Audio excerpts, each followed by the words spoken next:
Everybody's messaging me saying they're in. So we'll start in on some of the questions. What I'm going to do is just start with the first ones that were sent. I have not looked at any of these, although I've caught some keywords as I've gone through to see, like, are we getting many messages? And I already can tell this is going to be funny and interesting. So here's what we're going to do. Hopefully you don't hear my son screaming in the background and then my wife telling him to calm down, but if you do, that's just real life around here. So here we go. Oh my gosh. This is how we're going to do this. Boom, boom, boom. Get some tabs out of the way here. All right. I won't be able to see the chat for a second because I'm going to be messing with some of these. I'm going to be posting some questions up here. So, oh, this one is too long to post. The first question we got one is too long, so I'll just read it out. Anonymously, what is your beef with Jason from the Infinity Process, which is a Toledo band, by the way? He seems like such a genuinely amazing human being, and I'd personally love to have a beer with him. But rumor has it that you ignored him one time in the bathroom at Toledo Music Fest, and that you also keep turning down chances to do security for him at shows. Why do you dislike Jason so much? Okay, so starting off with some heavy hitters. Jason, I know you're in the chat here. I don't dislike you at all, but your wife and bandmate actually hired me to try to get you knocked off. So I told you I'd be truthful in this interview. Kim has contacted me and offered me all of your free drink tickets from your Clausel show as payment. I thought it was a pretty good deal, so I didn't want to directly do it, but I said I wasn't going to do security. That way you may fall victim to one of your crazed fans. So it's nothing I have personally against you. You're going to want to talk to Kim about it. Sorry. So there's the first one. I think that was sort of a funny joke question, obviously. So here's the first real one. And hopefully this is looking good for everybody. You guys are seeing this on the screen. I'll periodically take breaks and check the chat to see if you have follow-up questions. Feel free to type them in, and I'll try to look back and get to them. When did you really know that music was something you wanted / needed to do? And sorry if I'm thinking for a while because these are all spontaneous answers. God,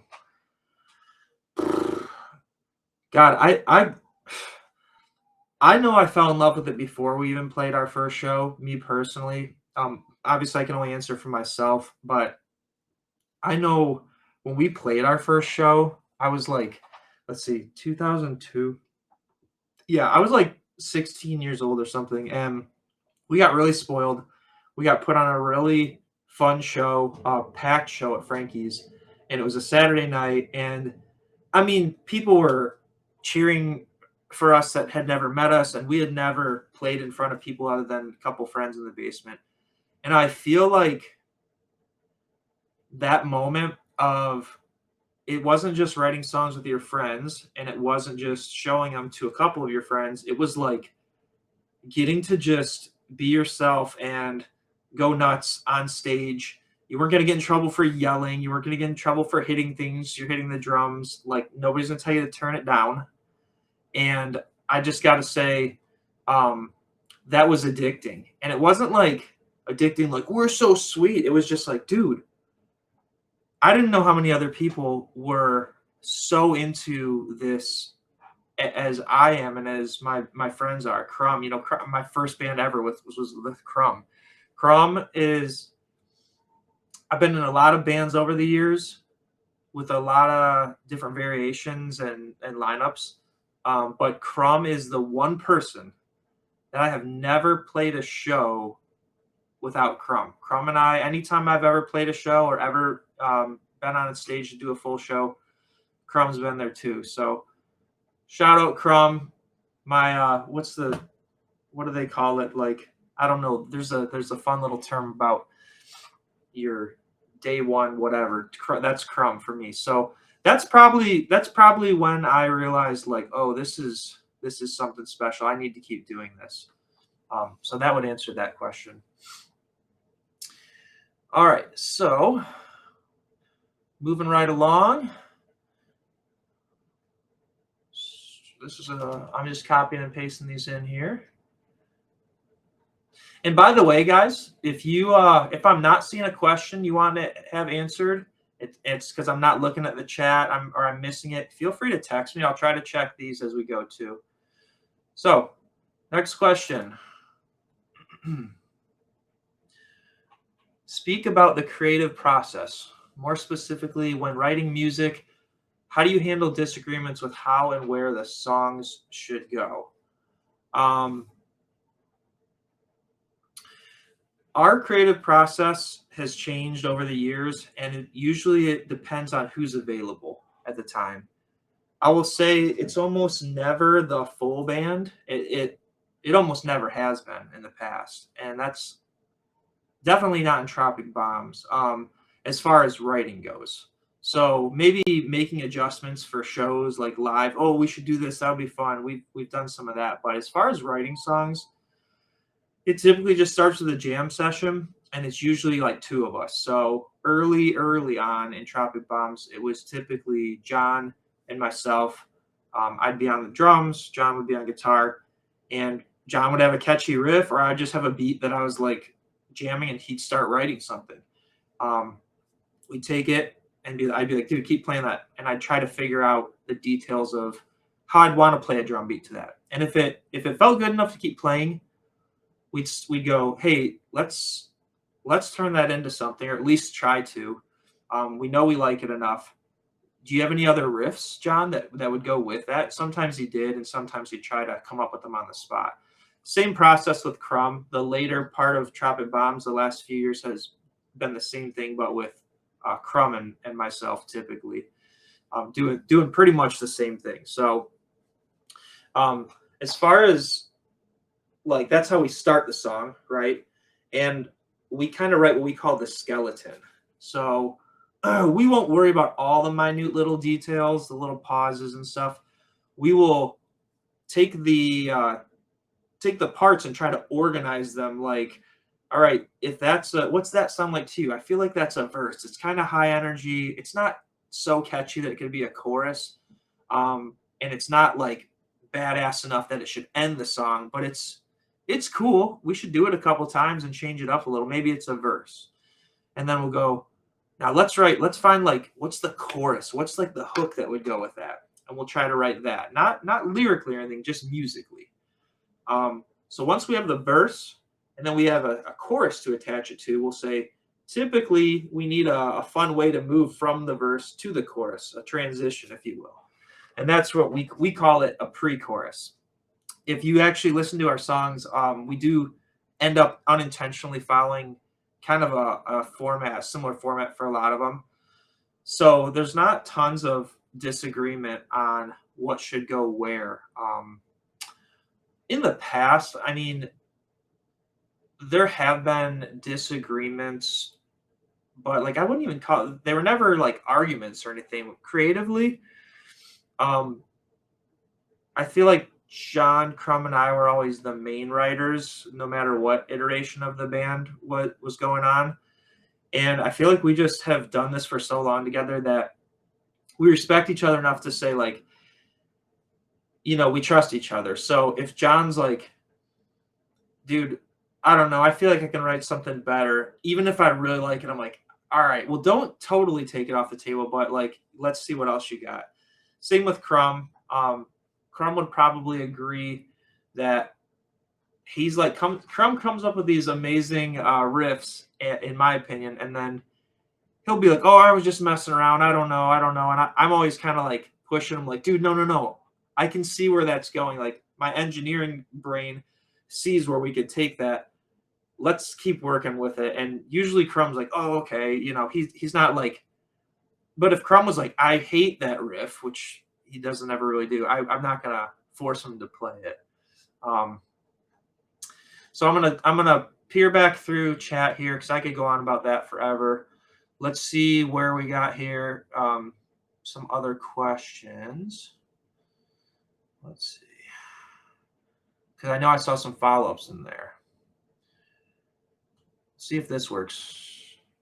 Okay, so hopefully you guys are cool if it shows who's asking the question, because I can just easily click that and it shows it. So we got a question from Uncle Schmitty. What up, Schmitty? What do you consider your best song in your musical history? Oh, wow. Convince me parking lot playgrounds. Convince me it's parking lot playgrounds. Oh. I don't know if you're saying to convince you that it's parking lot playgrounds or convince you it isn't parking lot playgrounds. However, the best song in our musical history. Oh my gosh. That's a tough one because I think between like Tropic Bombs, The Devil the Executive, and Promise of Tomorrow, we've got a lot of songs.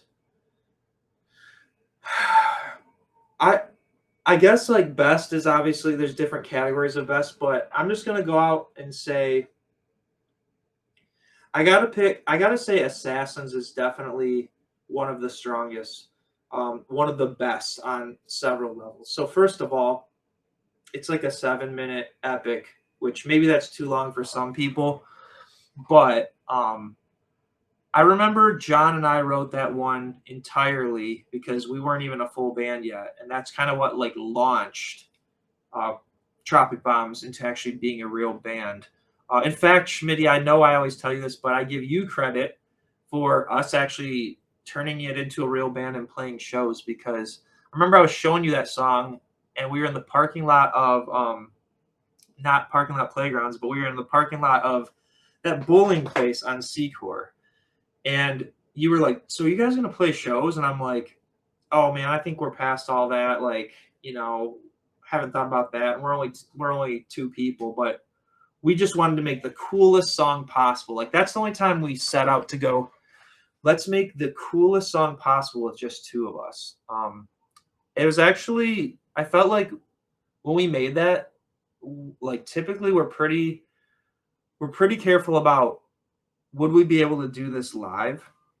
Would we be able to pull this off live? And if we can't do it, we don't throw in the extra cool stuff because we want to sound genuinely true to ourselves live. But we weren't worried about that. So we're like, dude, throw in all the layers, all the crazy stuff. And it just turned out really awesome. And we were surprised that when we kind of picked, yeah, Secor Lanes, that's right. We kind of cherry picked like who would we want to play in the band with us if we tried to do this song live. And so of course we ended up with Bino, Crom, Nick and Steve, or Nick and Jason as well, depending what era, because they were both kind of there in the beginning. And we were able to pull it off. And I remember thinking that was really cool. I can't say there's many shows we don't end with that song. And I would say Tropic Bombs musically is by far the best. Like we're better than we were in D&E, better than we were in Promise Tomorrow. Nostalgia-wise, you may feel like, other songs hit home even a little more, but by now, freaking Assassins is 17 years old. We wrote that in 2009. Pretty soon that song's going to be a legal adult. All right, so let's see. Oh, convince me it isn't. I see. Here we go. Follow up. What's your favorite song you ever wrote, even if you don't consider it the best? Okay. So this one's from Trevor. Similar, but not the same question. What's your favorite song you ever wrote, even if you don't consider it your best? So that is good because it's two different things. I would say at this point, and again, this is all me. I don't know what the other guys think. They couldn't be here. So these are my perspectives. But I mean, Crumb's in the chat. Maybe he'll pop some answers in there. My favorite song, personally, I think at this point, it's got to be Light the Way. And it's not necessarily because of the music. I like the music. Obviously, I wouldn't want to play it if I didn't like the music. Um, it was the it's my favorite because of the unexpected response we had to it. I still to this day get people telling me personal things about their the sentimental value that Light the Way holds for them. And usually it's a pretty meaningful thing. I mean, the song in general is it's supposed to be a supportive song about whatever that person needs. Whoever, when they're looking to the sky, whatever's helping them get through, that's what that song's about. So I knew that was what it was supposed to be about, but I never realized how many people were gonna like tell me such deep personal things and like stuff that I still can't even believe. I mean, it feels weird even saying it, but like several people have told me that they've like used it as eulogies at funerals, and I've heard it read that way, and like there's something about that that just I wanted it to be that for people, and I believed it could, but I guess just hearing the response from people saying like this helped me through this time or whatever, I mean that's pretty powerful. So for me, it's hard to say like any song would ever be favorite for me other than that because that's who I want to be for people in my life. So to be able to do that through music is pretty awesome. I'm kind of going through the chat here. I know I'm getting a bunch of texts, so I'm sorry. I'm not trying to ignore you guys.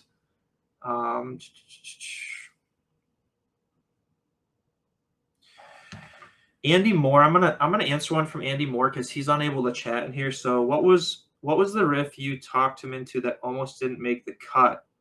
Oh, this is when I was talking about Crumb, Without Your Encouragement. And I do apologize. I'm looking at my screen, I'm looking at the chat up there, and I'm looking at my phone. So if I'm missing anything, I do apologize, but I'll try my best. Honestly, Andy, I feel like it's been a lot of riffs with, Crumb, a lot of riffs. I would say, I think he ends up liking them, I would assume, once they turn into like real songs, but God, I think I don't know if High Noon was one. I know Chekhov's Gun was one of them where he had played it and I thought it was so awesome. And I think he just thought it was like cool at the time, but then was like, yeah, I don't know if I want to do anything with it. And I'm like, dude, please, like that riff, the initial I'm just like, dude, yeah, we got to turn that into something. Another one was the song, if off the new album Gold in Your Palms, that song, I always loved his riff, and honestly that was one of the hardest songs to write because it just wasn't coming together the way I wanted it to, and I ended up revamping the entire theme of the song lyrically, the vocal patterns and melodies, the words, and I ended up loving it. But I did that like right before we put out the album, and Crumb ended up saying that went on to become like the favorite song of his from that album. And the reason that song even kept on the rotation of trying to make it work was because I loved Crumb's riff so much. So you guys know Crumb is just a slayer. He's never gonna admit that, but Crumb is the slayer. All right, so oh gosh, let's see. I see something about AI here. Uncle Schmitty. This is L. I thought he said this is AI. I thought this was a question. Never mind. Okay. Let's see what other assassins playing. L screaming.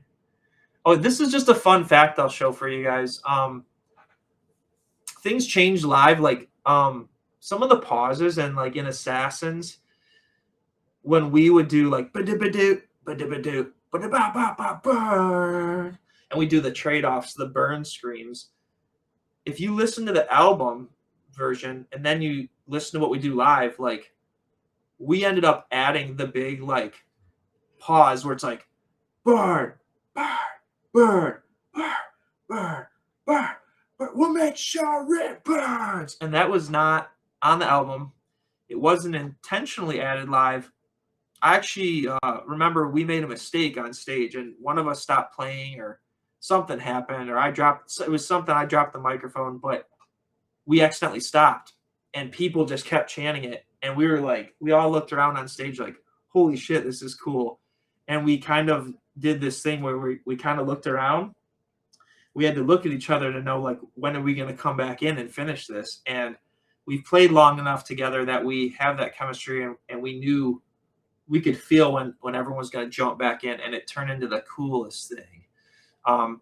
But what else is funny is towards the end of our show days, since we don't really, do a lot of shows anymore, but towards the end, the last few shows, when we'd start into the second verse after the chorus, you'd hear like John's lead, and then you'd hear like, what, what, what, what? And that was started by Al here. He was always screaming, what? And then everyone else started joining in. So pretty fun times, pretty fun times. Okay. Going to move on to some other questions here from the actual submissions. There are a lot of them to get through. This one is going to be anonymous.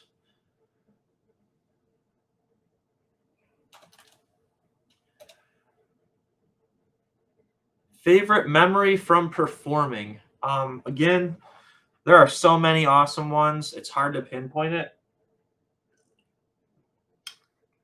I think the obvious go-to answer for me is going to be when I got to stop in the middle of Christ Anthems, propose to Mandy. I think like practically the whole audience knew that was going to happen because it was just a bunch of you guys. It was a bunch of my close friends. Mandy did not know, which that was super hard to keep a secret because she's like a little detective. And I was so sure she was going to figure that one out, but she did not. The other one, if that was like not really performing, I mean, it was, we stopped performing to do that. So if you said like performing, I'm not kidding when I say, and this is my favorite memory from any of the bands I played in. It would be the last show we did in 2023 when we did Light the Way.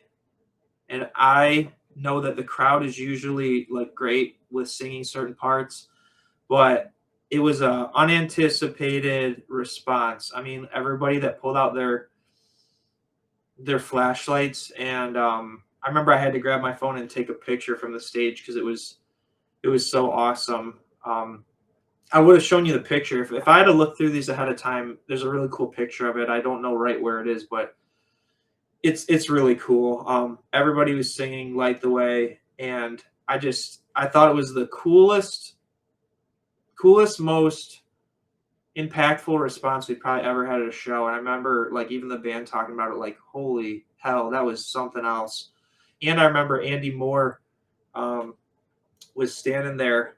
So I see all these lights coming through because from the stage, you're blinded by the stage lights. But the sound guy, Jay, in the back, he turned off all the lights. And all I saw was like bright lights from people's phones coming through.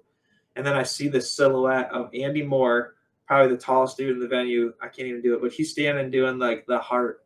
And all I saw was the silhouette of this heart and these lights coming. And it was like, dude, it was right after we lost one of our, Mandy and my closest friends, days before the show.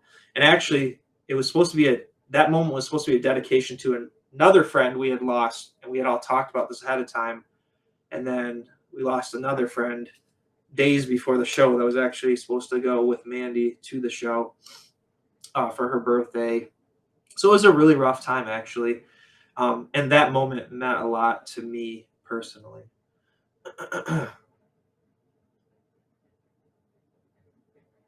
I'm gonna answer a couple at a time and then go back through the chat. Biggest musical influence, gotta pick one. What band inspired you to join a band? Okay. I'm gonna say for me,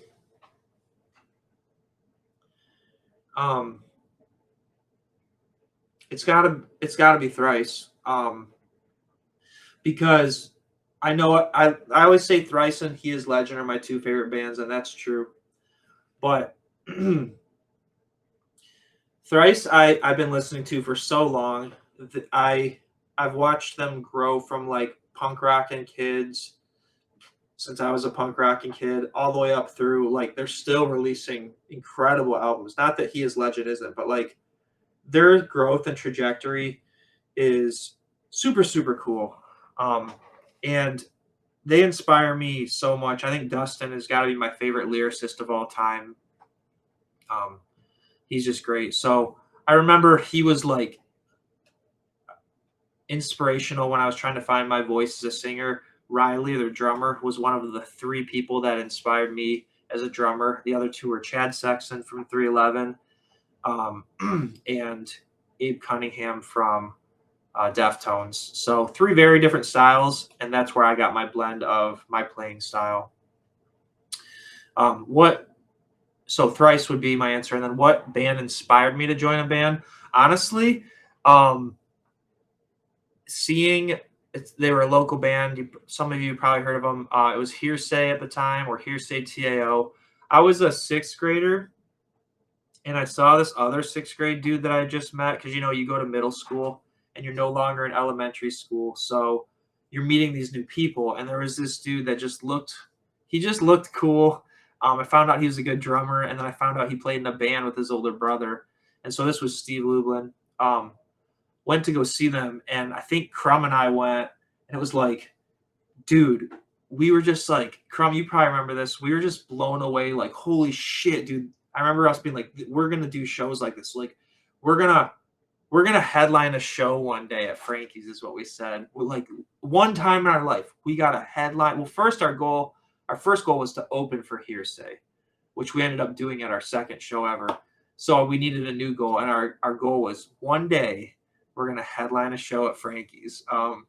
So that was where we were at, and that's what we wanted to do. So they really inspired us. And fun fact, full circle, Alan, our current bass player, was their bassist all throughout Hearsay TAO, We Are the Fury. Truthfully, I mean, Alan knows this. I didn't follow them musically until We Are the Fury that much. It wasn't my style that I like to listen to. It was more like a glam rock type thing, which is cool. It's fine. It's not what I listen to, but I still respect like Alan's musicality. So he was one of my first musical idols, and he was in that band, and now he plays with us when we actually get time to play together. So all right, I'm gonna cruise through. Let's see, what do we got here? I love it because, like, I'm not seeing the chat, and then I'm going back through and I'm like wanting to stop and read everything you guys said. So that's really cool. Another thing I can do, how about this? Tell me if you guys like this. I can actually put it so the chat shows up on the stream. Let me see. I know I was testing it, and some people like this, some people didn't. They said it like got in the way or whatever. But if this looks good to people, I might keep this here so I see things as they come through. So I'll take a few seconds to sip my drink, and you guys can tell me if anybody thinks it's way too distracting. I want to know if the chat on the screen is cool for people. It might help me see the questions as they come through.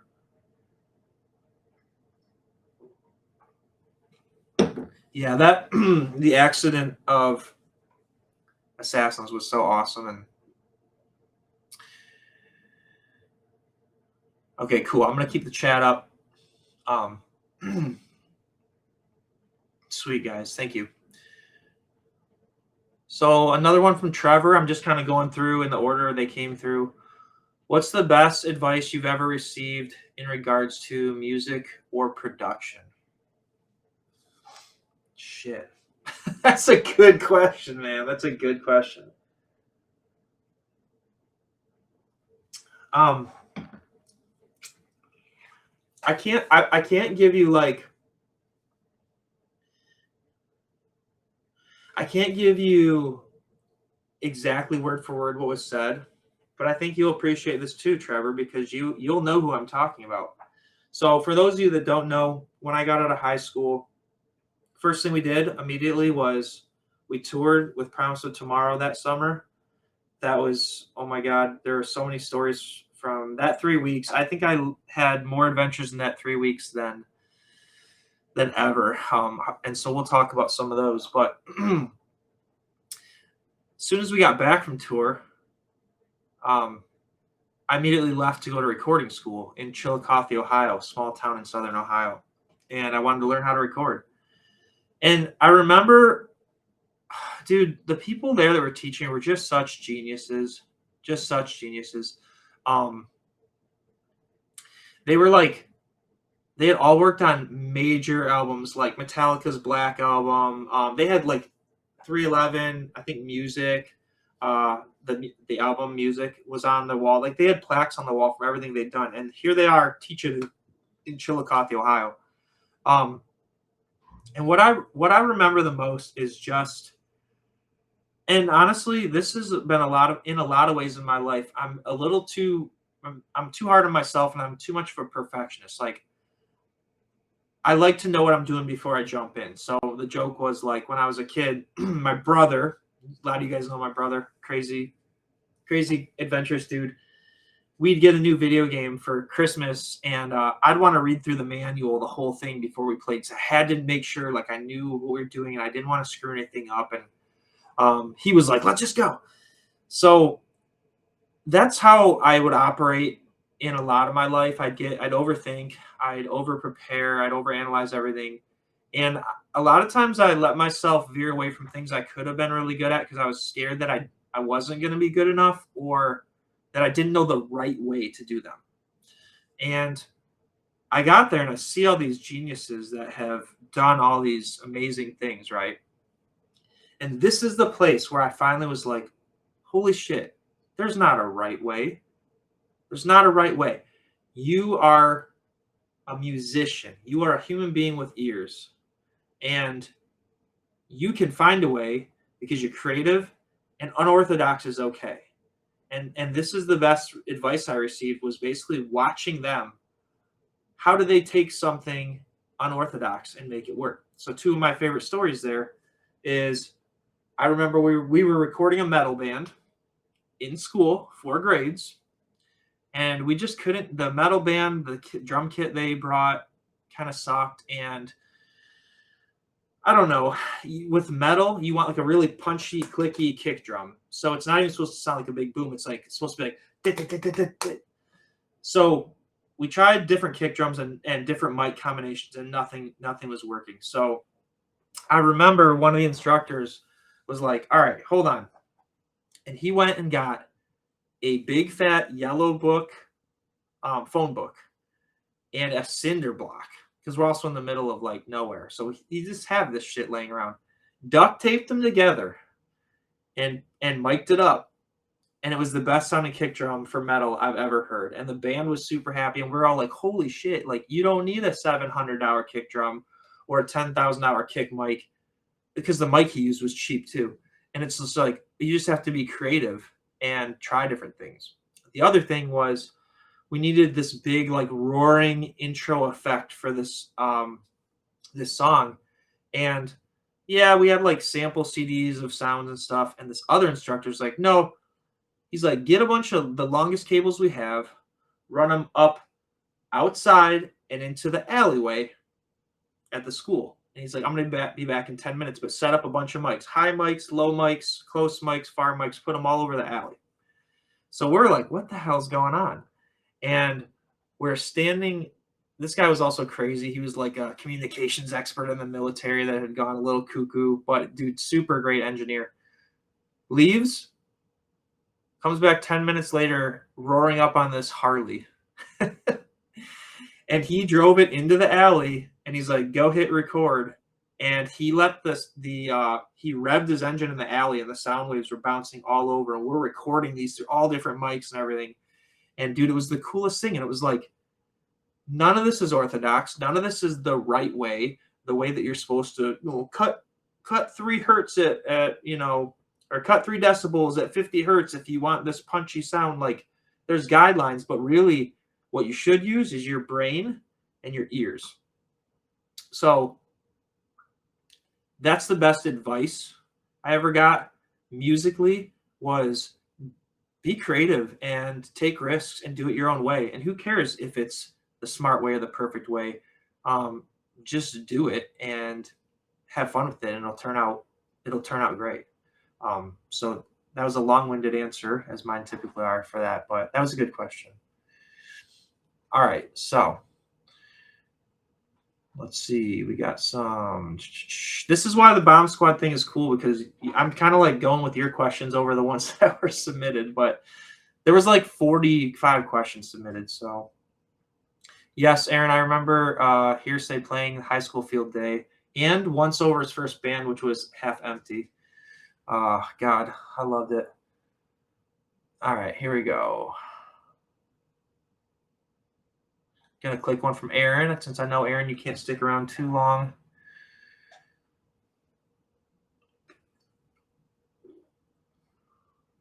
How much did your dynamic of recording and music production change when Steve from Once Over came into the band and was able to work with him on a more personal level?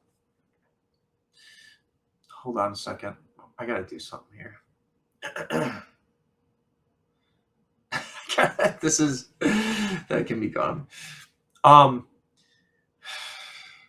Dude, Steve has taught me so much. As like just watching him. So Steve started playing music when he was like 2. His parents were both musicians. His dad has a master's, I think, in classical guitar.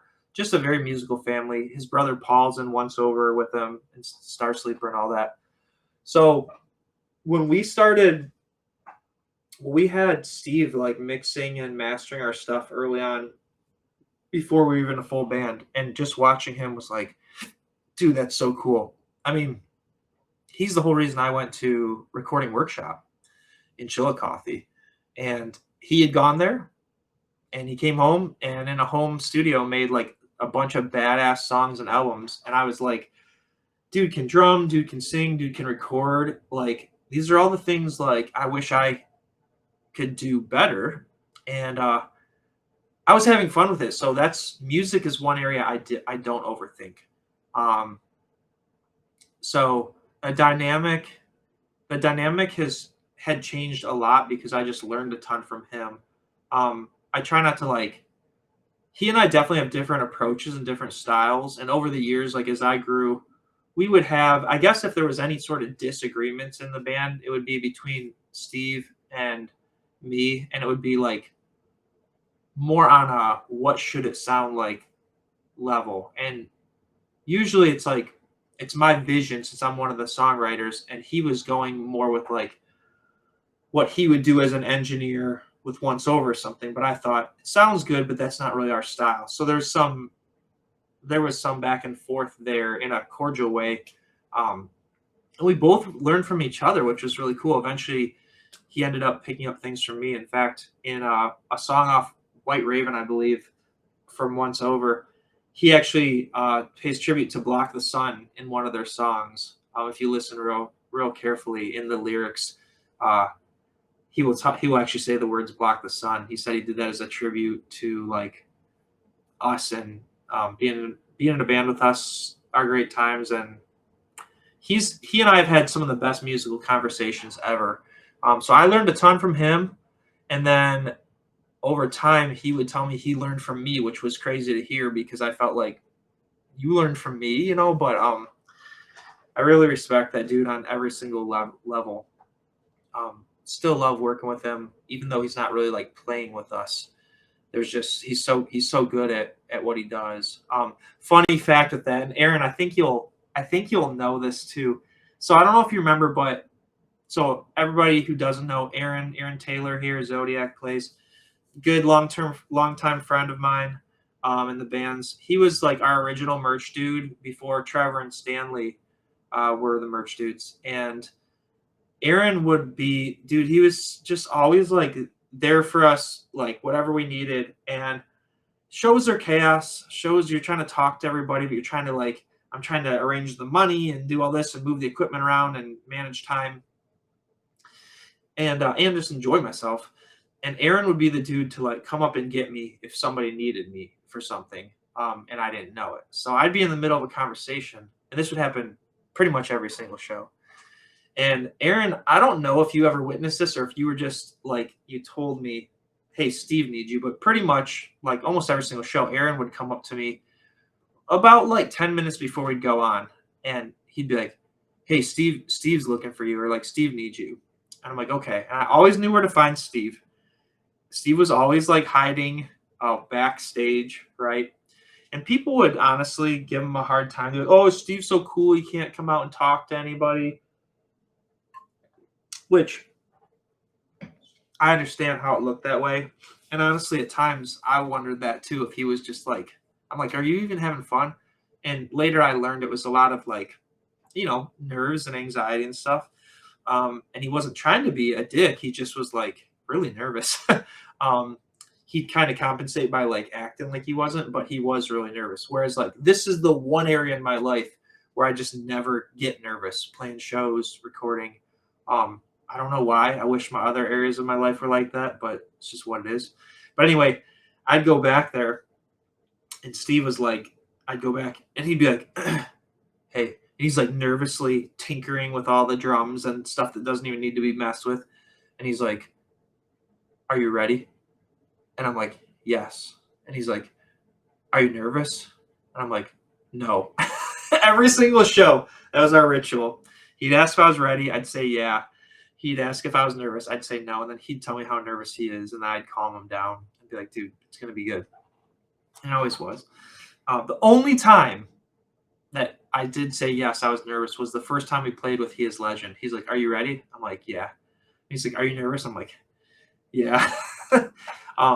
But anyway, so yeah, lots I could say about Steve. And then yeah, him working with Sweetwater, it just shows like he deserves that position because he knows so much and he doesn't give himself enough credit. Okay, so yeah, Trevor. So Trevor here said he thinks the same thing happened to him at recording school, because Trevor went to that same recording school after me. Trevor is one of our merch guys after Aaron. All right, so I love these conversations. Hopefully you guys are having a good time listening to this stuff. I'm like barely getting to the submitted questions. I do apologize if some of you submitted these questions. I'm going to just keep going. We're about an hour in, and I'll just keep going with these. I'm going to try to move through a couple more submitted ones before I come back to live chat ones. So just chill and check these out. Not saying you can't submit questions, but I'm going to switch over to the Google form for a second here. Speaking, this is an anonymous one. Speaking strictly of local bands, which Toledo bands have been your favorites over the years to have shows with? Oh, dude, we played with a lot of bands, and it really kind of depends on what era. I will say, like early days. I don't know if Crumb's still in here in the chat, but we played with there's this dude Mark Metzger, and he and his brother always had bands, and we played back in the era of like the more emo screamo stuff. Not that we were that, but like Hit the Lights was a band that would come through, and they're still playing. They're still huge. But Mark was always in a bunch of bands that we'd play with, and we'd like play shows and then go out to Steak and Shake afterwards and shit. And so those were really good times.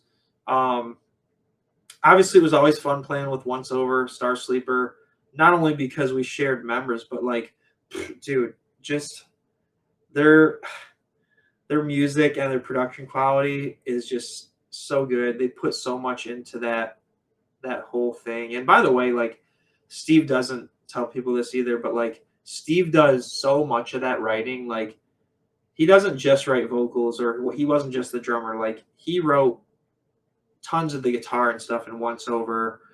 He did so much of the work, and it's probably why he got kind of burned out on it. Like, that happens, you're doing 95% of the business end of stuff and doing a lot of the writing and stuff, and then people aren't able to show up and come around. It is a little disheartening at times in any band. But yes, big props to Steve. He did so much in those bands. So Once Over, Star Sleeper. Other Other favorites, honestly, like this is gonna sound like a cop out answer, but my favorite bands were just the band. It was the bands that were because like a lot of bands had good music, but it was really the bands that were pleasant to be around, and I became friends with those people. Usually, the bands that were really like I'm like, dude, these are genuinely good people. They're nice. They're actually like supporting the other bands. Those are the bands I like to play with the most. So, by and large, I would try to put those bands on our shows. Loved playing with Andy Moore. I know he can't chat right now in the chat, but Andy Moore, the dude that was doing the heart, you guys have all seen him at the shows. You've seen him play at shows. He was in Edgewater Drive.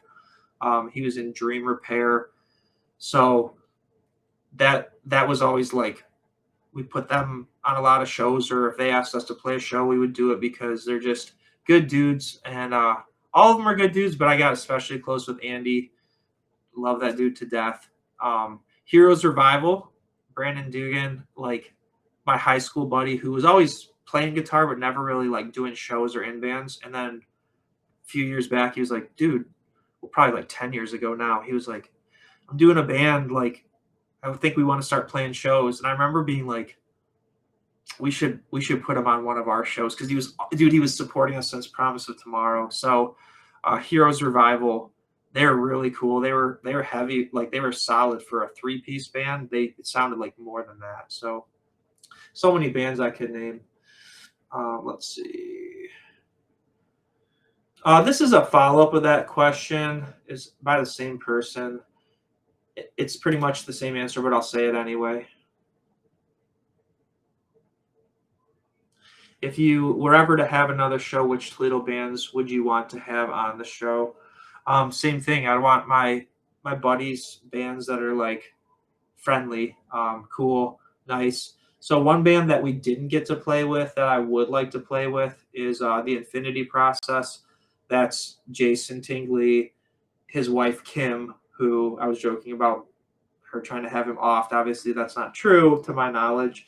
And Brent, I want to say how you pronounce his name. His last name is Gaffel, but they're also a 3-piece. So like, there's all these good 3-pieces. But I would actually like to play with them. It would be super cool just to get a bunch of my friends' bands together. So I guess if I were to put one together right now, I'd be like, let me get Party Cove's another one. I like Nick Hannafeld. He's just a local sound dude, all around good dude, and our old drummer Jason Goss is playing with them now. So probably would do like Party Cove, Infinity Process.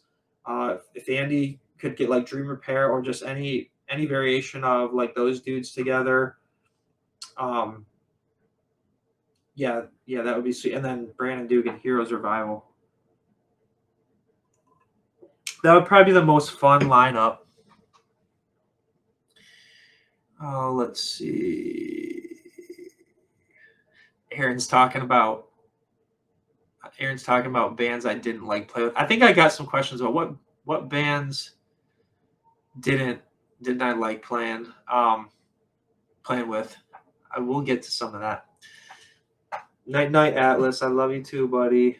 He's screaming up there. He wants more of this. He didn't get to ask us questions. Okay, here we go. We're gonna do a couple more from the. Well, here, let me pop into chat. I finished one person, so let me pop into chat here. See if there's any new questions. Yeah, there is. Ooh, we got one from Mike Bauman. So, Mike Bauman. Before I even read this question, I love that Mike's here, chilling. Mike is the dude that has covered our story since day one. Since literally our first show, he did a Toledo City Paper article on us. And genuine dude, he was the first interview that ever let us just sound like ourselves. He didn't like edit the hell out of it to where it wasn't even what we were saying or made us sound like it wasn't even our voices. He did such a great job. And then he kept doing these. And then he eventually got his own podcast, March 4th, the pod. Oh, first it was Bauman's Breakdown, and then March 4th, the fourth pod. And we've done like so many interviews with him, and it's been really, really awesome.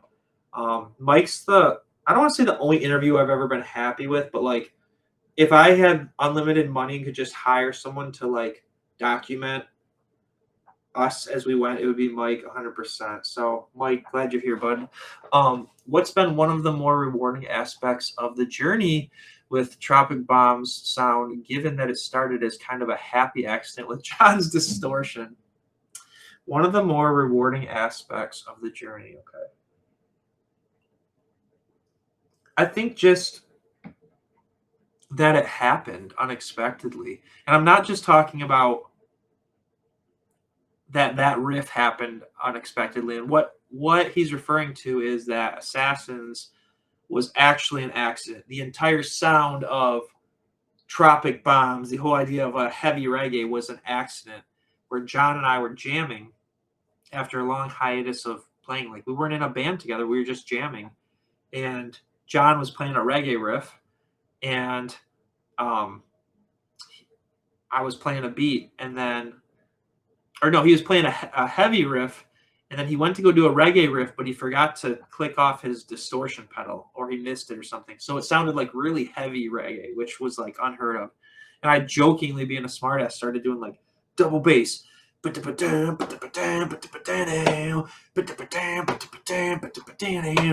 where that came from, and that's where our whole sound came from. So the fact that that happened, the fact that we were going to just record a couple songs in the studio, and the fact that like I'd be having these conversations like with Schmitty saying, dude, are you sure? Like it meant so much to me. I tell him this, but like sitting in that Secret Lanes parking lot and he was like, are you guys going to play like shows next or what? Like this stuff is really good. And I'm like, no, man, those days are done. It's been like 5 years since we played a show in D&E, and we're all like, we're so old now, man. We're like in our 20s. Jesus. But I just didn't think it was possible. I didn't think anyone would want to do it. And I didn't think anyone would come, to be honest with you. Not because I didn't think we weren't good, but I thought everyone was like, to be into adulthood now, think it's harder to get out and no one's going to spend their hard-earned time and money on going out to like local shows. Like we're not teenagers anymore is what I thought. And I remember Schmitty was like, he paused and he looked at me. We're just the two of us sitting in the car, and he's like, I like, I don't think so, man. I think I remember he said these words. He said, I think people would come out for any iteration of you, John, and Crumb playing together. That would excite people enough to get them out there, like 100%. And I remember just being like, wow, I didn't think that. I didn't realize that. And the fact that it was never supposed to happen, and then you just fast forward to everything that did happen, and all it's meant to us and all it's meant to everybody else, like that's the most rewarding part is, dude, it wasn't even planned. Like it was just, I literally met my wife because of Tropic Bombs, and I have my son because of Tropic Bombs, and half of you guys I know because of Tropic Bombs. And like that in and of itself is what's the most rewarding by far. So just that it even went that way. Very, very cool. That's a great question. Thank you for that.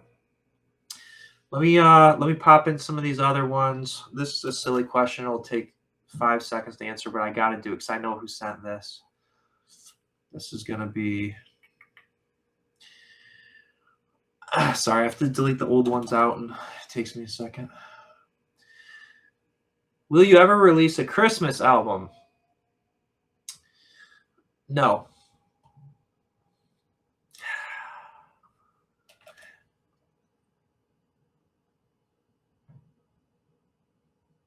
And then follow-up question.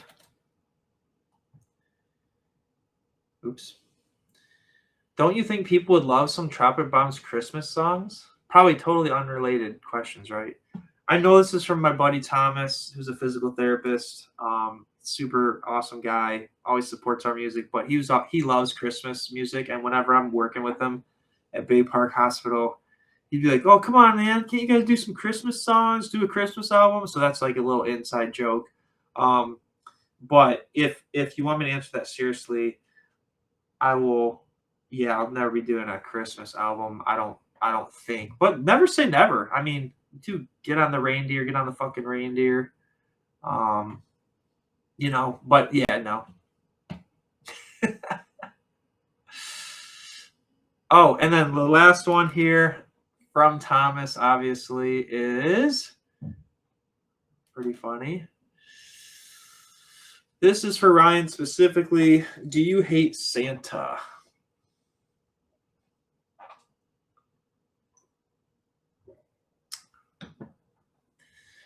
I don't have a problem with Santa,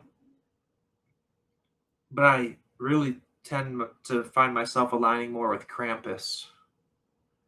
So I would be willing to do a Krampus album and tell me that with Crumb's riffs and my like raps and screams and shit like that, tell me a Krampus album. I would do a Krampus album. Hands up if you're in for some Krampus album. There's my compromise, Thomas. There's my compromise. I'm glad that one made it onto the live stream. I know that was your ass, okay? Let's see. We're going to go into some other ones so I know there's got to be some other good ones in here. So bear with me as I copy and paste these. If the stars aligned and there were no restrictions and life didn't get in the way, what would be your ideal bands for a tour with Tropic Bombs? Who's headlining, who's opening, and why those bands? Ooh, I like that. I like that question. Oh, dude, Herman. What up, Herm? I didn't even realize you were in here. I'm so sorry. Again, I'm trying to look everywhere, but that's why I like this little chat on the screen. Mandy asked, isn't Krampus on the Pot album cover, The Promise Tomorrow? No, I did make that in art class, though, when I was supposed to be working on other stuff in Mrs. McCullough's class. But that's actually a little the Promise Tomorrow. Hold on. I gotta see if I can find this. This is like too good to not try to find a picture of. Hold on. Let's see if I can do. This is worth the detour for a moment here. Oh my gosh, come on. Promise Tomorrow. Hey, I found Parking Lot Playgrounds. You're going to see me like go off the rails here for a second, but Mandy's talking about oh yeah. Come on. Oh, whatever. It's not worth it. Let me try one more thing. Promise of Tomorrow, Phoenix Eternal. I want to find the cover of this. Well, you guys know what this shit looked like. Holy crap, this is on Discogs? Our album's on discogs.com. Someone's selling this? This is what it looks like to do an interview live stream of an ADHD person. Weird. Anyway, I was in art class. I made this little dude that was supposed to be like, it's a mythological Russian creature that would sneak into horse stables at night and just burn the stables down and kill them. So if you remember the little hairy dude that was crawling around on our album cover, that's what that was. Well, let's see. Tomorrow. That wasn't Krampus though. Dude, look at this. I tried to look up Promise Tomorrow Bandcamp, and because I hit it, there's some other Promise Tomorrow band now. Whatever. Nobody cares about that shit. Oh god, I didn't even answer the question. Okay, so what would the ideal bands for a tour with Tropic Bombs be? Okay, so I'm thinking, you got like probably 3 bands because otherwise the night drags on. Oh, or maybe 4 artists. So this is gonna be a weird one. So I'm gonna say we're opening. Okay, we start the show off, and then I would want to do in any order. Thrice, He Is Legend, and the Odd Man Out, Aesop Rock. So total not rock band, but God, dude, he was so good seeing live. He doesn't tour anymore. He'll probably never tour again. He said he just likes writing. Fucking, I think that's another. Schmitty's the one who showed me him too. Like he showed me, well, Crumb and Schmitty showed me he is legend, but Schmitty showed me Aesop Rock, not Aesop Rocky, Aesop Rock, and dude, I would love to just see him play every single night. Those three bands I could watch play every single night, never get sick of. So that would be my tour. Let's see. I see some stuff in the chat. Yeah, 1 vote for Krampus.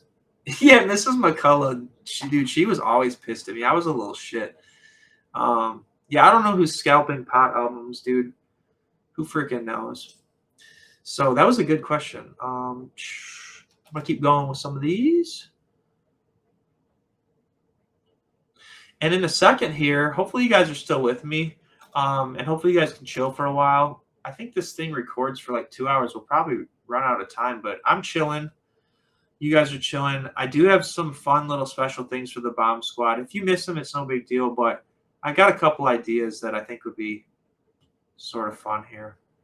For now, would you tailor your set to accommodate different lineups the way some bands do? Lean more towards groove or tropic for a tour, and then next tour lean rock? That's a solid question. That I'm curious, like if the person who asked that is a musician themselves, or just kind of like thinks about these type of lineups. Yeah, we've done that actually.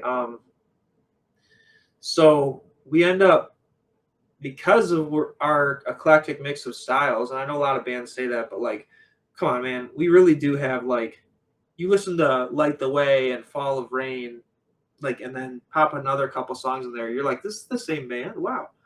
Wouldn't have thought that. So it's like we definitely tailor our set, not necessarily to because we like care about what the other bands think, but there's always this thing where it's like we have this much time, we have all these songs we like playing live, and then some songs like maybe we don't play live ever because they're hard to play or we just don't like playing them live. They were cool to record, but we're more like, if people are there for this type of show, what can we show them?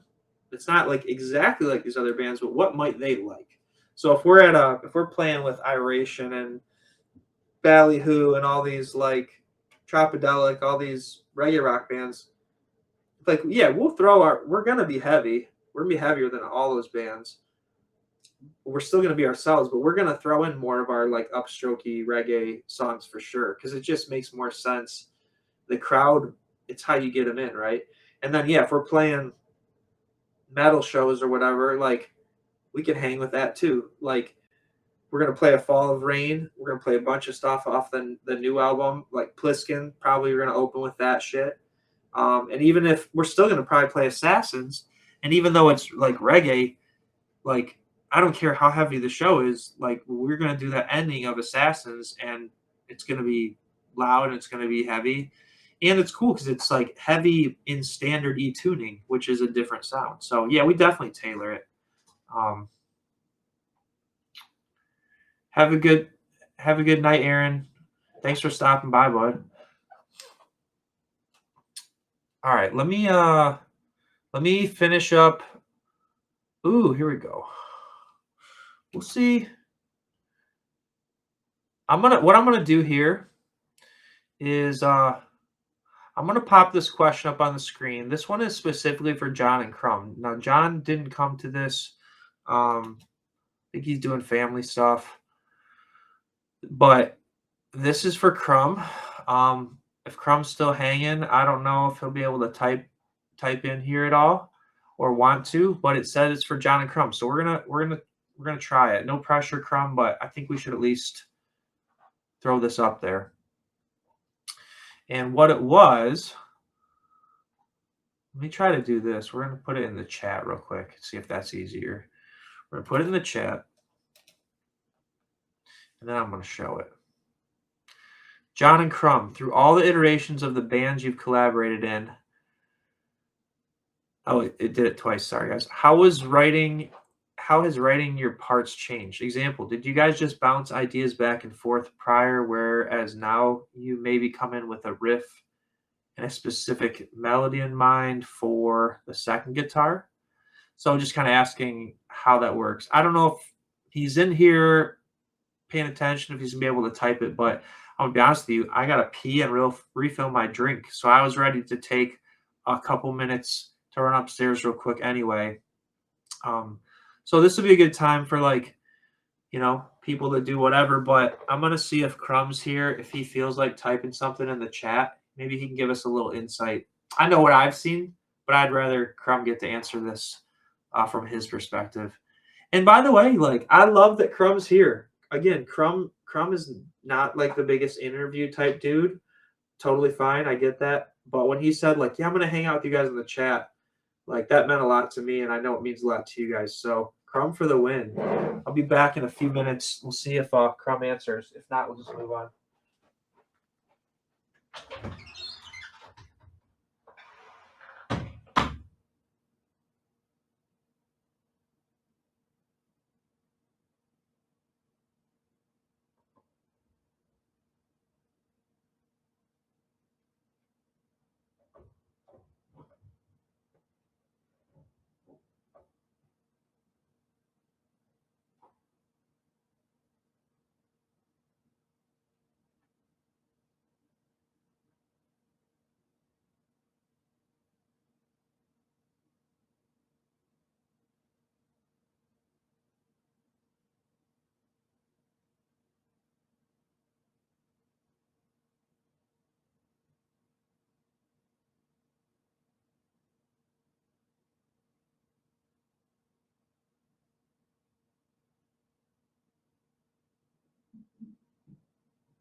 Do we think Crumb is still here?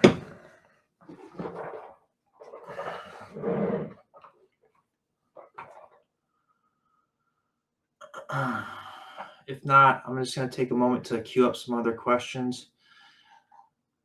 I feel like there might have to be a part 2 of this. I'm still good, but like I know it's going to cut off at some point. Don't feel bad if you guys have to take off or leave or if you fall asleep or whatever, but I'm having fun actually.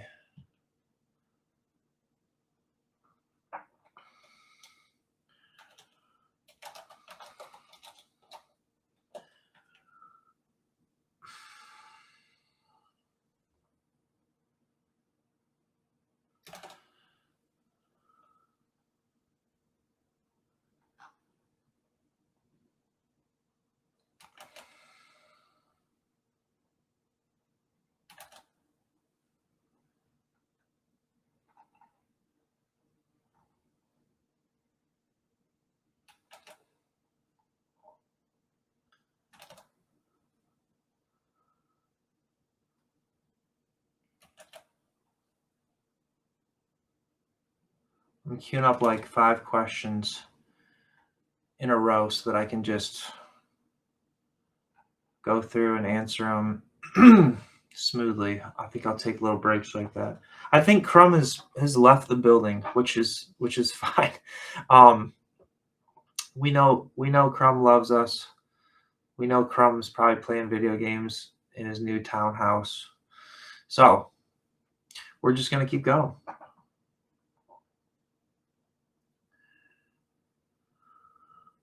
All right, here we go.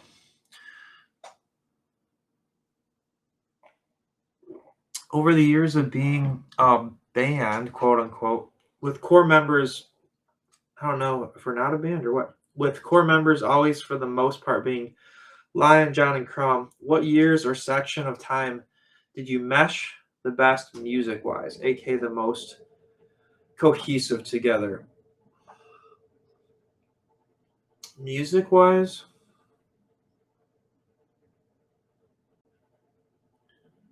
man, shit, that's hard to say. I feel like it was Tropic Bombs. So Promise Tomorrow is cool, but and a lot of people love this, and I did too, the dueling guitar aspect. But it was definitely a younger band where we were all trying to do a lot, and I think we did a good job for being teenagers, and um, I'm proud of it. But looking back, there was a lot of like there wasn't as much cohesiveness, so we weren't as experienced and matured as writers to know like when to back off so somebody else's part could shine through. It's not like we were competing, but we just all wanted to do the coolest things at all times. And so that great songwriting doesn't do that typically. Great songwriting is a push and pull and a give and take. And we learned how to do that over time. And in Promise Tomorrow, there were times we did, but there were times we didn't. D&E was like just a beast. It was a joke band that turned out to be really fun and good. But like, and again, you had Will Midgley just going nuts on the bass. Jason Goss was all over the place, being a beast on the drums. Crazy fills, like gospel chops. But like again, John and Crumb, like we were all over. I'm screaming about like jelly beans and shit. So it was fun, but meshing the best music wise was definitely Tropic Bombs. And I would say,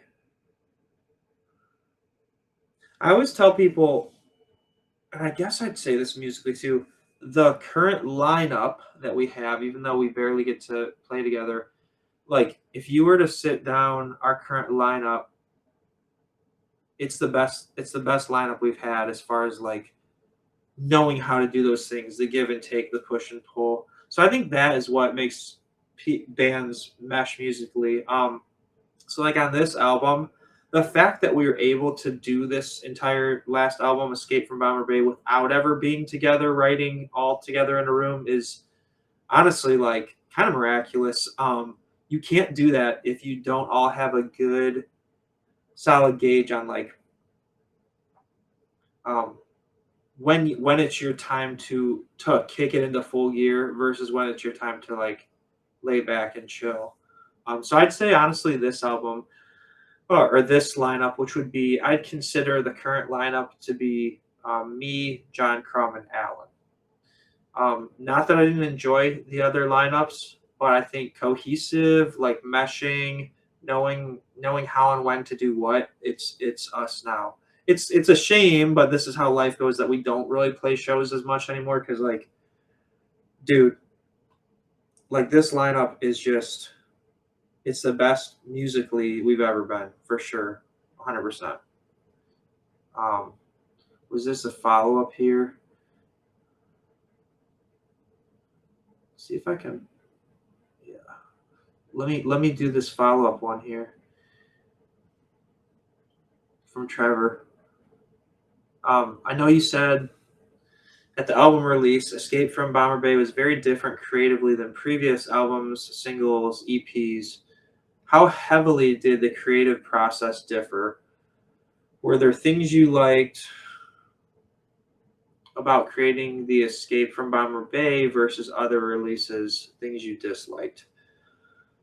It was way different, man. It was the first time we ever have done it this way where we weren't like, again, it's not usually all of us in a room together, but like we usually have played before we record a song, and certainly an album, we've played those songs so many times together and like refined them. And that was one thing I always loved doing with John was like early stuff. You'll hear how John and I did this. Like if you listen to songs like Assassins, or if anyone remembers, Even If I Were, which wasn't on an album, but that's one of my favorite songs too.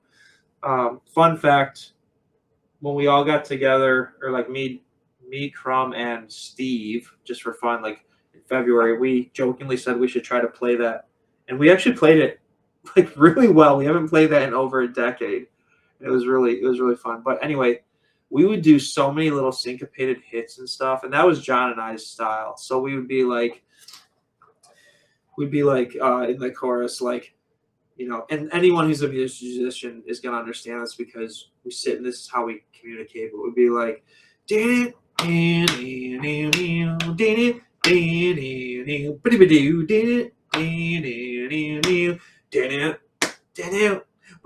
it, and then like the next time be like,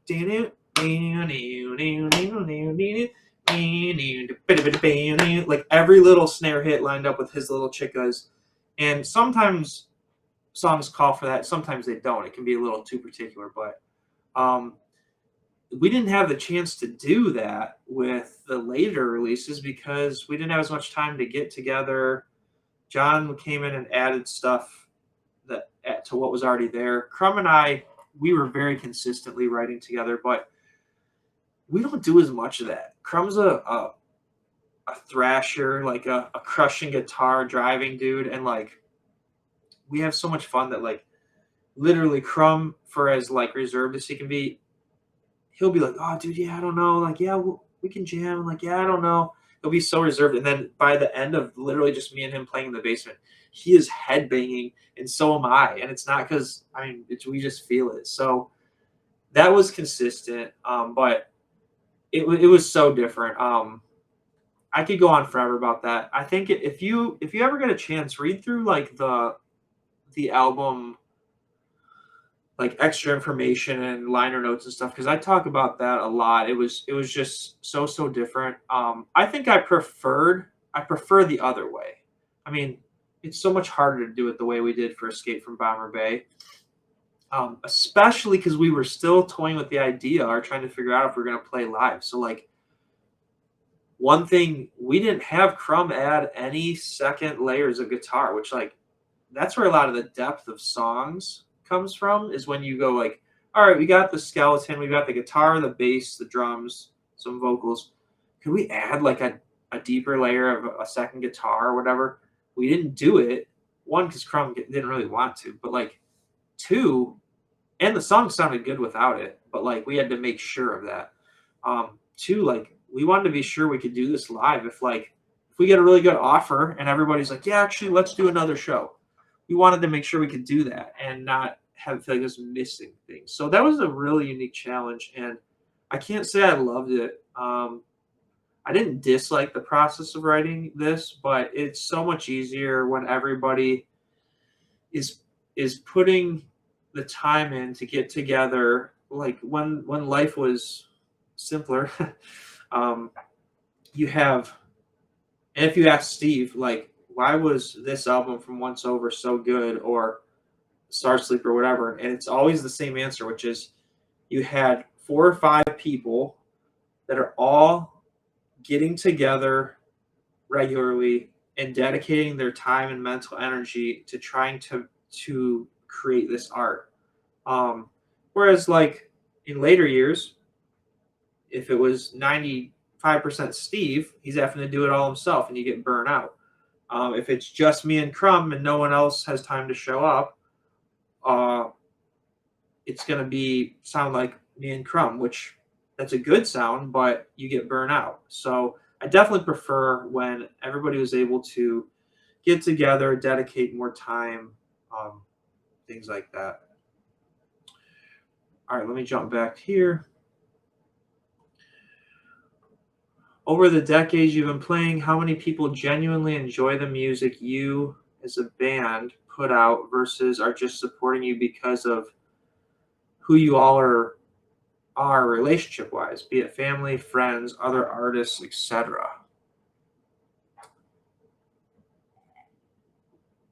Um, I don't know the answer to that, to be honest with you, or not you, but whoever asked this.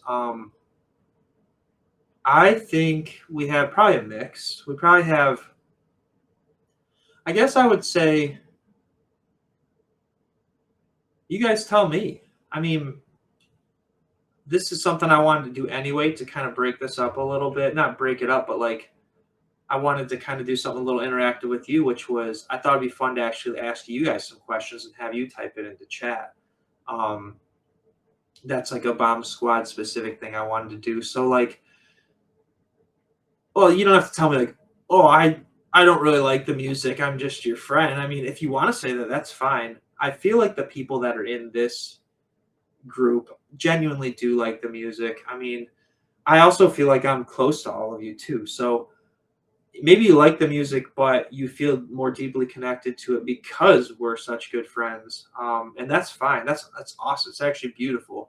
You don't have to love everything we do. Honestly, we don't even love everything we do. It's kind of like any artist. We're our own worst critics. But I feel like in the later years. So I feel like this when we were kids and we were in Promise Tomorrow. I think there was a lot of family support for sure. Just like, yeah, you're doing this, and like, go you. We like that you're doing it, and maybe even we think you're doing a good job at it. But like, we're here because we're your family, right?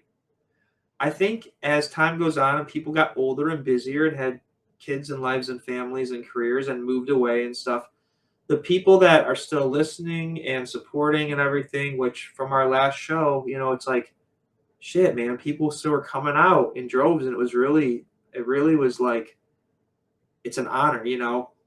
I feel like at a certain point in life, people don't come out just because they like you as a person anymore because they're too busy for that, and you can't expect that of people. That's where a lot of bands go wrong. They expect that everyone can drop everything to go support their friends, which it's just not feasible.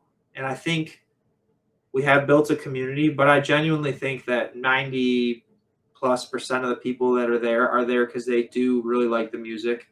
I feel like they also feel more connected because of our relationship with them. And then I think they bring people too to show our music too.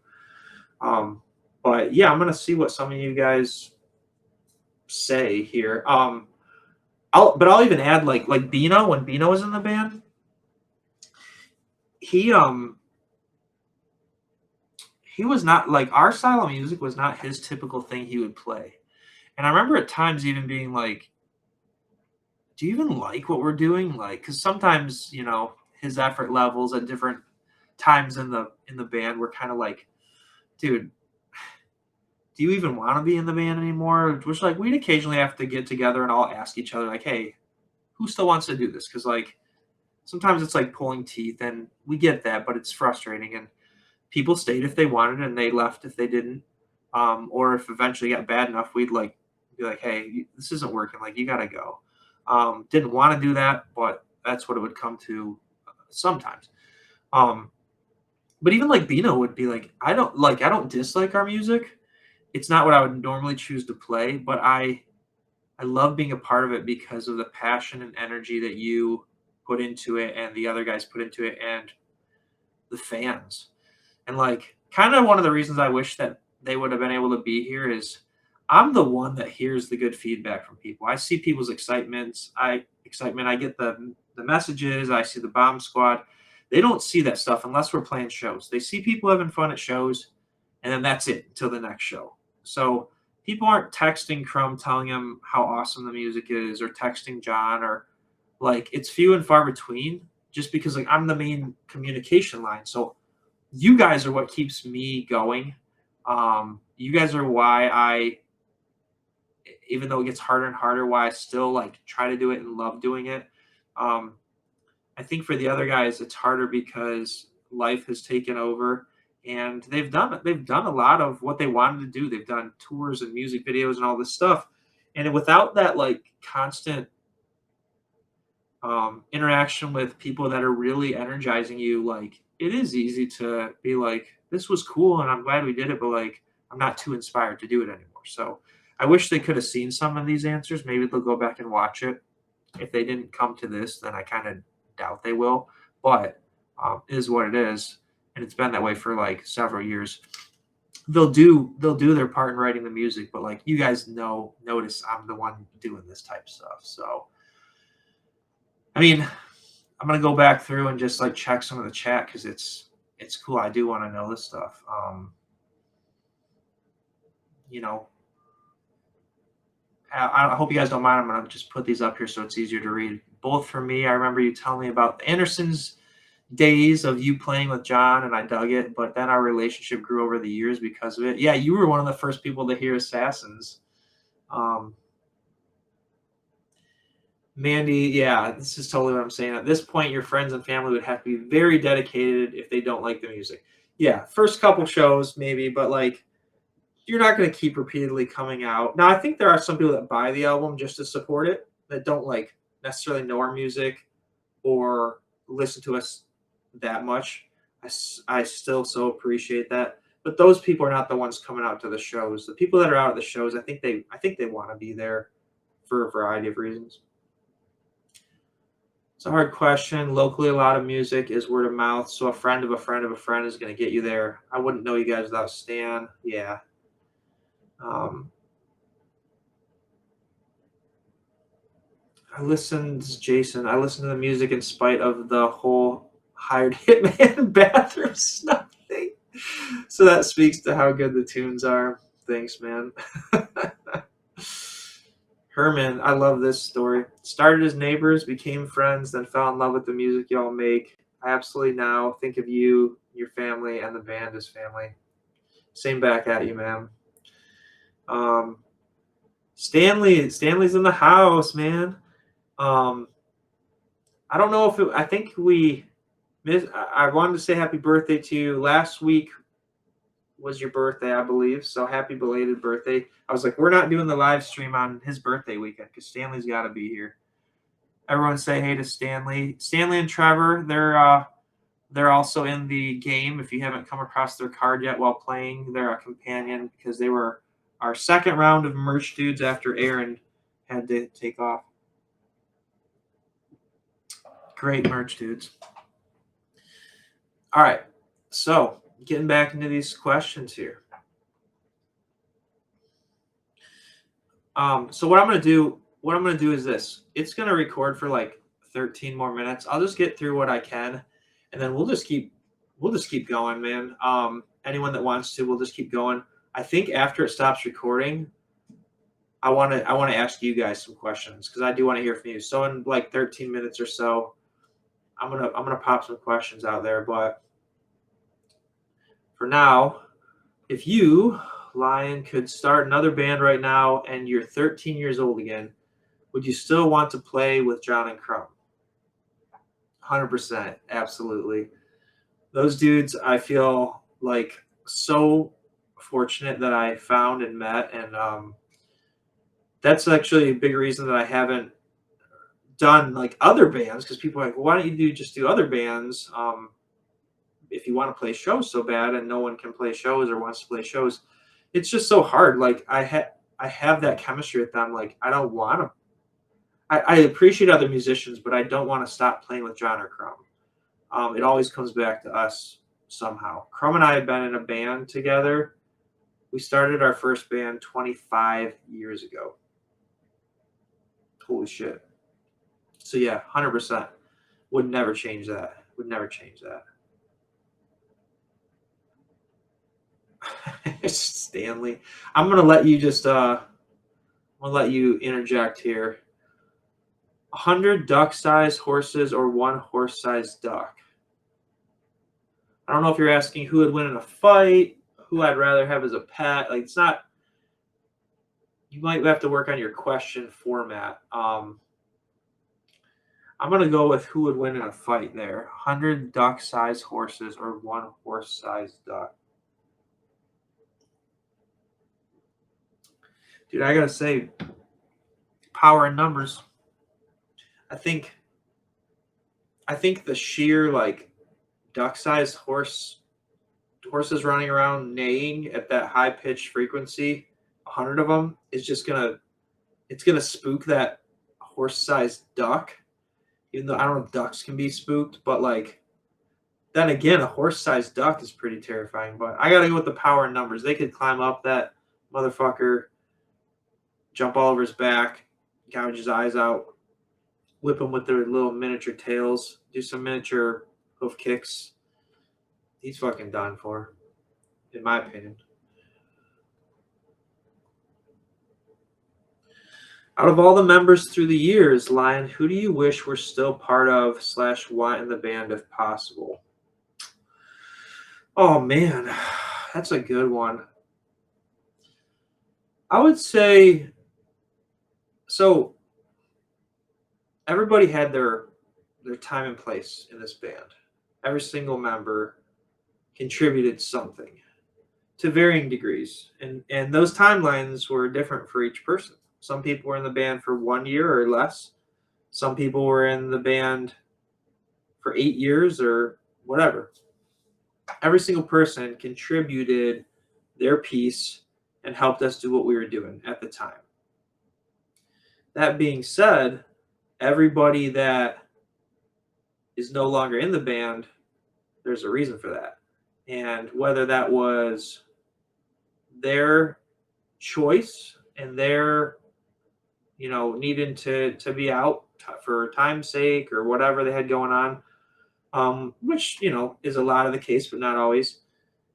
There was a reason they needed to have that come to an end. And then if it was something where we asked them to leave or said we were moving on without them, there was also a reason that needed to come to an end too. So I can appreciate what everybody did, but I can honestly say, and this is like this is an AMA question right here. There are members that I loved and appreciated being in the band that I would not want back in the band if we were like, let's say we were gonna try to do things where we're gonna play shows again and coordinate and cooperate and stuff. I gotta say, like, my ideal lineup, I know this isn't the exact question, is what we have now. Me, John, Crumb, and Alan. As far as musicality, how we agree on things, there's no weirdness, there's no like selfishness at all. Everybody's professional, like understands the music world, what needs to be done. The only difference is we would need a drummer to be in the band to play shows. And I'd have to say I would want Steve to be back in the band for a lot of reasons. But if we were going to do that and Steve was like, yeah, man, I can do it again. My knee will allow me and I have the time and would like to, like 100%. I told Steve right before Christmas, like, I don't care if we never write another song, if we never write anything. I just want to continue to get together with you and play music with you because that was an important part of my life. And I miss it. And I miss seeing you. And so Steve would be the person of all the former members that I would like to be back in the band if I had to choose one person. And like, I love Nick. So he's like someone it would be fun to hang with. I wish I could hang out with them more, jam with them more. But like, I don't see like Bino. He contributed what he contributed, and he was a huge important part of it. We had a great time, but like, I don't talk to him that much anymore. Not because we don't get along or anything, but like, I just don't see him coming back into the band and adding value at this stage. Like we've evolved into a different band. So yeah, and Jason, amazing drummer, possibly the best drummer I know. Him and Steve are the two of the best drummers I know. Jason and Steve are both next level. But I would say like Jason was with us for like a year in this band. And I just don't see, again, it was 15 years ago. I don't see him coming back in at this stage and like being our drummer. But Steve, I can see it. So that was a really good question. Let's see. All right. Just a few more minutes before I ask you guys some questions, whoever's left and hanging. See what Crumb just texted me. He had to bail around 9, but it was sweet seeing everybody in the chat hanging. Tell you what, Andy Moore. Let's see. I'm going to listen to this little message from him, see what the question is.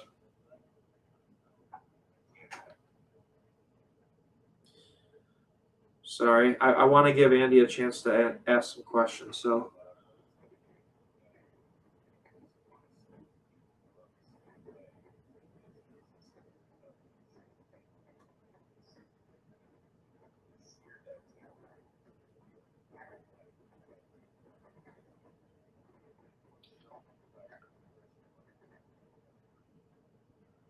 he sent me a really nice message. It is hard to hear because he's in the car, but it wasn't a question. It was a really nice follow up to my question about why people, or whoever's question about why people come out to shows. I fucking love that dude. All right, what awesome bands has Tropic Bombs opened for, and which bands and or artists have opened for Tropic Bombs? Also, how does a band choose the opening acts? Let's see here. Well, awesome or like big, because we've had some bands open for us that have gone on to be really big. Now, whether I think they're awesome is a different story. I think some of the bands that opened for us that went on to be big are either not musically that awesome or as people not that awesome, depending who we're talking about. But I would say awesome bands, a lot of awesome bands have opened for us because, again, there's a lot of like people we became friends with in Toledo music scene. I mentioned some of them earlier. A lot of those bands that we just became friends with because of that. As far as what awesome bands have we opened for, in Tropic, there was a lot of cool ones in Promise Tomorrow. In Tropic Bombs, there were some good ones too. I don't know if we did. I guess we did some big ones early on. I mean, obviously, one of my favorite bands is He Is Legend. We played with them 2 times, 3 times. That sparked my relationship with Mackenzie, which was one of the most important friendships, I could have had. Led to a lot of cool things. And actually, fun fact, I was pretty excited the other day when Mike Bauman, I don't know if he's still in here, but Mike lives down in Nashville, and he went to see He Is Legend play Suck Out the Poison. Amazing album, one of my favorite albums, at the 20-year anniversary of it. And he said he went up to Skylar and was kind of just like saying, hey, I'm excited for your show, excited for this and that. And my buddies opened up for you guys way back. And I guess Skylar said something like, oh, yeah, what band or whatever. And Mike said Tropic Bombs. And Skylar's like, yeah, I know those guys. And so that was kind of cool to hear. Because obviously I got really close with Mackenzie, but I don't know the other guys on a personal level. And you never want to be that band that like messages them constantly to annoy them. But, that's how Mackenzie started following us, was seeing that we were playing with them again and again. So that's kind of cool. How does a band choose the opening acts? It depends. As far as, I think if you're talking about us and how we choose opening acts, we look at bands that are similar sound. Not like they don't have to be similar sound actually, but like it usually is somewhat cohesive with what we're playing. So for us, that could be various types of bands. Bands that are doing a lot of like their own promotion and trying to get people to shows and have friends that are excited to be at local shows, like that's what makes the most fun night for everybody. So you go to a Frankie's show of ours that's packed. It's a lot of our people, but it's not just our people. It's the other bands have brought some people, maybe even if it's only just like 20 people that really like live music and local music, That's what makes a great night, in my opinion. So, hardworking bands, friendly bands. That's how I like to choose them. If you're talking about how a national act chooses openers, they usually don't, as far as from from what I've experienced and what I know. Um, Trevor, uh, they're like put on tours by their labels. At least that's how it used to be. So like bands would tour together that don't even like each other because that's the tour they were put on, or they had to tour with this opening act and like drama and shit like that, which is stupid. But as far as like how do we get on a show as an opener for a bigger band, typically that's going to be the promoter. So like the person who's promoting the show, so like whoever's running Frankie's or Clazel or main event headliners, wherever we'd play, they'd be like maybe the tour package. They'd make them an offer and they'd say, hey, we'll pay you this much to come through and play Toledo. It's this size venue.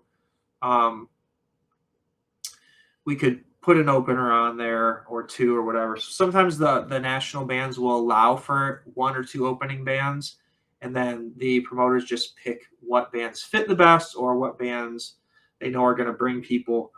And like the way we got on with He Is Legend wasn't even going to be booked here, but Brock knew how much I loved them. He runs Frankie's. Well, he runs all of it now practically, but he hit me up and was like, dude, I know you love these guys so much. It would be a Wednesday night in the dead ass middle of winter, like negative degrees. He Is Legend's great, but they don't have that big a draw in Toledo. He's like, I could probably get them here if you guys play, and I can promise it because I can promise that people will be there because you guys will bring them out. Otherwise, they're not going to want to come here and play for 14 people in the negative 10-degree weather on a Wednesday night when they could go play Detroit and have a much larger crowd. So that's what we did both times. So one way that we're picked is like uh, if a band is big but not super famous and they don't think they'll do that well in Toledo, sometimes it's enticing to the band to have like a strong supporting act. So that's how we would get thrown on shows because they just knew that we sold tickets, we brought people out. That's not to sound cocky, that's just how we got on those good shows. Let me hit this chat here.